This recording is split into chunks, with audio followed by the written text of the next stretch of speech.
นาเงินเดือนแรกเจะได้เท่าไหร่เดือนแรกในชีวิตของเอ้ยว่าแม่นตอนไปเฮ็ดเวียกนะไปเฮ็ดเวียกตอนอายุ10ซ้ำเขา14ปีไปเฮ็ดเวียกกันเป็นแม่เลี้ยงแม่บ้าน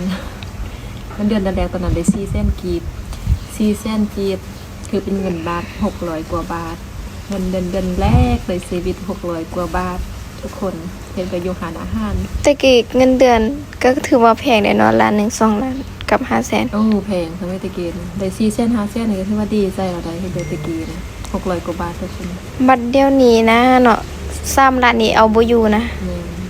เดี๋ยวนี้กับตอนนั้นแตกต่างกันขนาดได้5 เส้นก็ดีใจได้600 กว่าบาทบ่ฮอด1,000 บาทสักขนาด5 ล้านยังบ่พอกินเบิ่งแม่ค่าห้องเดือนนี้บางแพงเนาะแม่นตายแล้วมาสู่ชีวิตในเมืองนี่เจ้าก็ถือว่าเก่งแล้วที่แบบพันมาได้ซำนี้หันนะเอ้าตะกี้ปี2010 45ปีดูเงินเดือนแรกในชีวิตผ่านมาหลายปี